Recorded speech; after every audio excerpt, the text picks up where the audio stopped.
नमस्कार, शाम के 5 बजने को है। दंगल में आप सभी का स्वागत है। मैं हूं आपके साथ चित्रा त्रिपाठी। जाति क्यों गिनो वोटर की?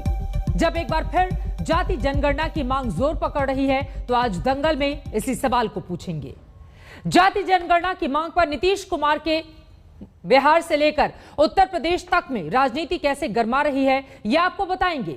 लेकिन सबसे पहले जातिगत जनगणना को लेकर कुछ फौरी बातें जल्दी से आपके लिए हम रखते हैं आपके सामने। भारत में 1931 के बाद से जातियों का सही आंकड़ा मौजूद नहीं है। जैसा कि आप देख पा रहे हैं, 1931 में जातिगत जनगणना के बाद से आज तक सही आंकड़ा जातियों का मौजूद नहीं है, क्योंकि जाति आधारित आखिरी जनगणना 1931 में हुई थी।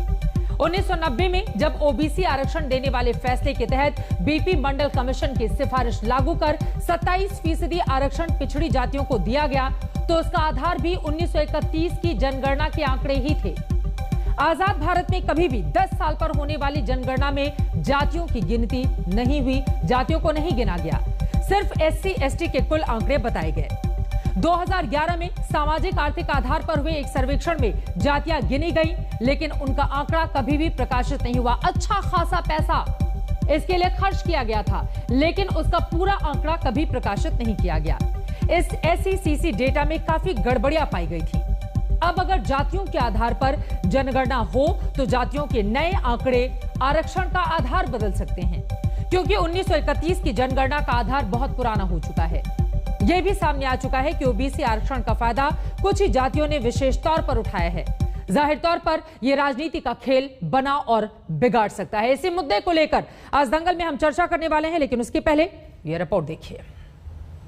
आप यह मत समझिए कि कोई जात को अच्छा लगेगा, कोई जात को खराब लगेगा, ऐसी बात नहीं। ये सभी के हित में। इसलिए अगर कोई इस बात को कहता है कि इनको किसी को नाराजगी होगी तो अपनी बात होगी, ये बात सार्वजनिक नहीं। एनडीए के पार्टनर नीतीश बाबू राष्ट्रीय राजनीति में फिर धमाके कर रहे हैं और उनका अभी सबसे बड़ा दांव जातीय जनगणना बना है।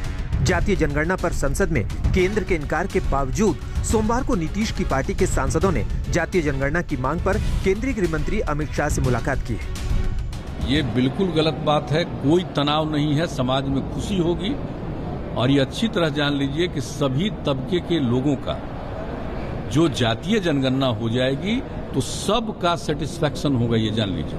करना न करना ये केंद्र सरकार के ऊपर है, लेकिन विचार रखना और कोई हम ही लोग रख रहे हैं। कितने राज्यों का विचार है, कितने राज्यों से कहा जा रहा है, लेकिन इस पर आप यह मत समझिए कि कोई जात को अच्छा लगेगा, कोई जात को खराब लगेगा, ऐसी बात नहीं। जातीय जनगणना पर नीतीश को बिहार में सभी दलों का समर्थन हासिल है।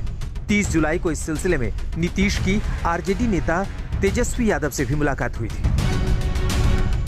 बिहार में विधानसभा और विधानमंडल दोनों से जातीय जनगणना का प्रस्ताव पास है और प्रस्ताव का समर्थन बीजेपी ने भी किया था।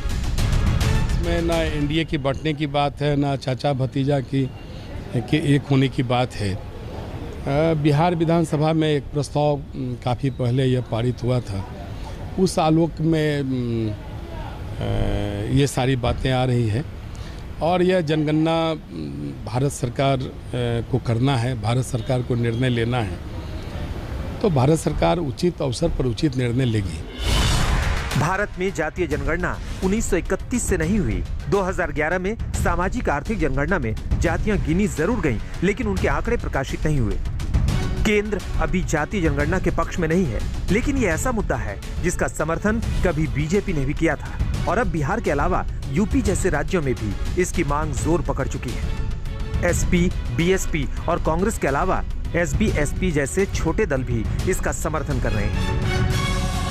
गवर्नमेंट कोई फैसला लेती है, कभी आरक्षण को लेके, कभी और है, तो कोर्ट इसी आधार पर उसको रद्द कर देता है कि आपने कभी कोई सर्वे नहीं किया, कितनी जनसंख्या है, कितने पढ़े लिखे लोग हैं, कितने को नौकरियां मिली हुई, कुछ भी नहीं। तो जो मूल कारण उसको वो दूर हो पाएगा इससे, अगर जातिगत जनगणना होगी तो वो होनी चाहिए, उसमें क्या बात। ये आवश्यक है क्योंकि उसी के आधार पर नीति निर्धारण होता है। किस तरह से अगर पिछड़ा है कोई वर्ग तो उसके विकास के लिए अलग योजना बनाई जाती है, तो ये अनिवार्य है और इसको किया जाना चाहिए। मेरी जो लड़ाई है बीजेपी से वो देश में पिछड़ी जाति के जातिवार जनगणना जो हो रही है, कॉलम बना करके सभी जातियों की जातिवार जनगणना का पहले ये चीजें बीजेपी लागू करे। एनडीए में नीतीश जाति जनगणना पर खुलकर सामने है, लेकिन अपना दल और आरपीआई आठवले जैसे दलों का भी इसका समर्थन है।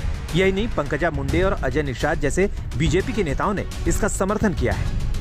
हम जातीय जनगणना के पक्ष में हैं। जिस भारत देश में भैंस की गिनती हो सकती है, गाय की गिनती हो सकती है, कितने शेर बचे हैं वो गिनती हो सकती है, कितने बाघ बचे हैं वो गिनती हो सकती है, कितने हाथी बचे हैं वो गिनती हो सकती है, तो जातीय जनगणना क्यों नहीं?